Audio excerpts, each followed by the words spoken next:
Doug Douglas sitting in today, and we're joined by Mike Bolt as we get ready for the NHL Awards June 20th at Wynn, Las Vegas.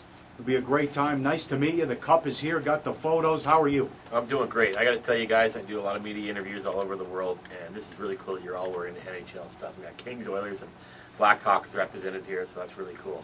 If a team wins the cup, is the entire team on the Stanley Cup that year, the team that wins it? Yeah, the 52 names per year go in the cup. It starts off with the ownership, general manager, coaches, trainers, players, scouts get in there somewhere.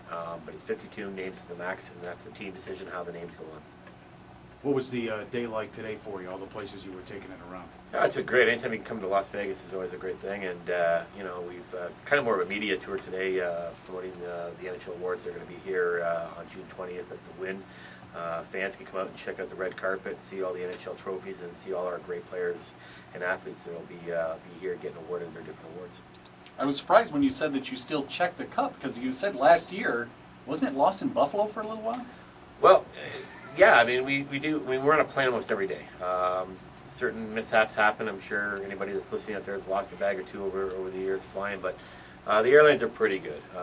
What happened? It was actually a colleague of mine flying that day, and I wasn't on the job that day. But I've had it not make it to where I'm going. To be honest with you, I was a little nervous this morning flying out of JFK, and the good people at Delta made it work, and we got it here to Las Vegas for we could see you fine folks. They always say the Secret Service, one of the things, at least that Clint Eastwood movie, you know, when you're on that presidential detail, you never want to be the one to lose the president. Do you feel that pressure when the cup is in your hands? Absolutely.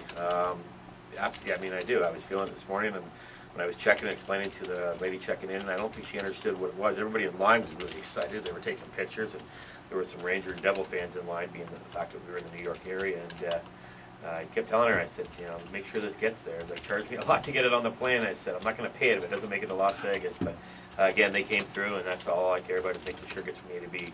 As we all know, things changed a lot after 9/11, and we don't have as much control in the airport. So we have to trust that the airline and the airport security do their job and make sure it does get to the plane. Let's get into some of the crazy stories. First of all, you can't trust these guys with that. I'm surprised that every guy gets to have it for a day, and all the stories involve drinking something out of it. But there's what Doug said about the plane. It was lost. It was at Patrick Waugh's pool. Yeah, Patrick Waugh's pool was in 1986. Our job wasn't created then. Our job was created in 1995. And, because of the pool. That's right. Absolutely. Yeah. I mean, chlorine is not good for it. Salt water is not good for it. And there's also just a respect level to it. I mean, it's the most prestigious trophy in the world. And I always think it's kind of weird that, you know, these guys are so superstitious they don't want to be anywhere near it, and that they don't want to touch it. But when they do get their hands on it, and again, this is a very small percentage. Most guys are very, very respectful. I've seen guys, you know, have an accident with it, feel horrible. I have to calm them down and go, look, it's an accident. Don't worry, we'll move on. We can fix it. And they're just crushed because you know, this is a childhood dream of theirs to get it for their day. And but we can talk about the party, some of the great things the guys do with it. I mean, yeah, they drink beer out of it. They drink champagne as the two biggest beverages drank out of it. But I've seen guys make margaritas in it. I've seen guys make ice cream sundaes, cereal, breakfast of champions, spaghetti and meatballs have been eaten out of the cup, Thai food. That's what Madonna said.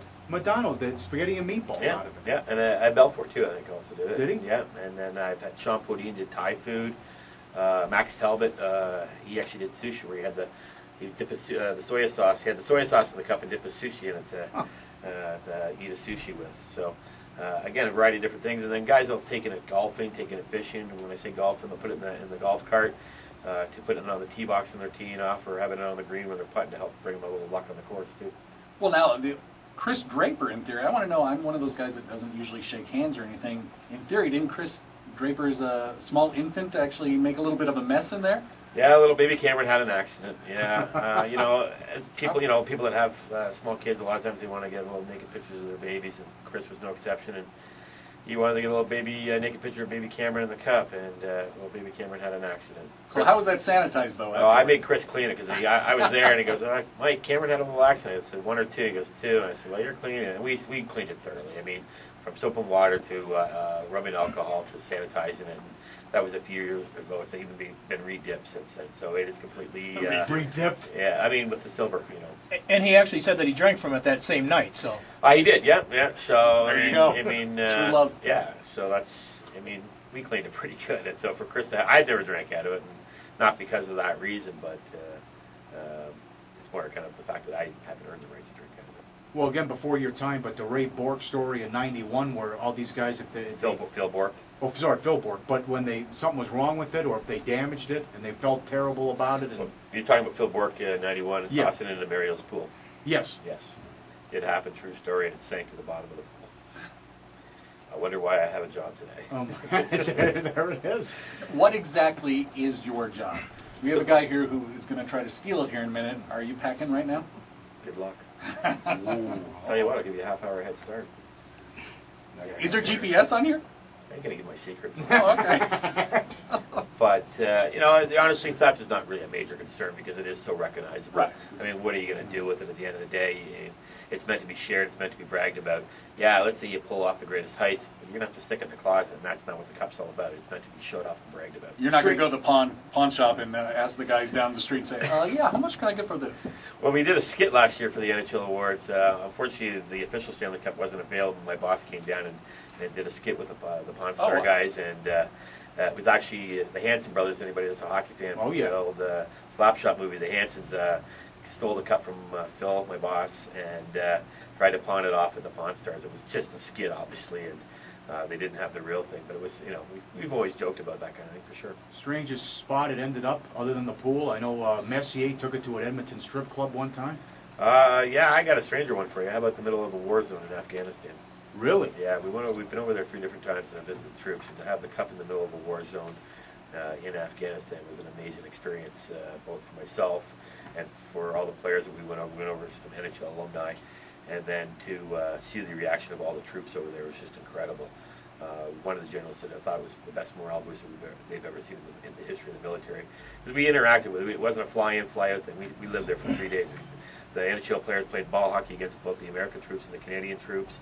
The cup went around all over Kandahar Airfield Base, and also the reality of war was there. We had a missile attack our first day there, so it was pretty evident. So we had a lot of smiles, but also a lot of different emotions. Really, we were over there in Afghanistan. You got a pick? Who's going to win it this year? Well, a team that gets the 16 wins first, that's pretty easy. Now, you mentioned about the emotion that the Cup brings in, and we always hear about how emotional Canada and the Canadian players are about it. But isn't it just any hockey player is emotional, whether it's from the United States, Sweden, Finland, Russia, or any place else? I mean, if you're a hockey player, this is like the holy grail. Absolutely. I think especially in the last 20, 25 years, Peter Forsberg, who was one of our great NHL stars a few years back, and he told me when he first heard, he didn't know about the NHL growing up. He was always dreaming about playing in the Swedish Elite League, but now, if you're Russian, you're Swede, you're American. I mean, obviously American, but the Europeans, they want this thing as badly as any American or Canadian kid does too. And I've noticed it even going over to that part of the world, how big of a deal it is when we go to Slovakia. I mean, you saw that if you watched the Stanley Cup Finals last year when Chara hoisted it in Vancouver. I mean, the exuberance. I mean, he almost knocked himself out. He clipped himself in the head. He actually cut his head open with the cup. He was so freaking excited. And then when we took it back to Slovakia, there, we had over 15,000 people come out of this small town.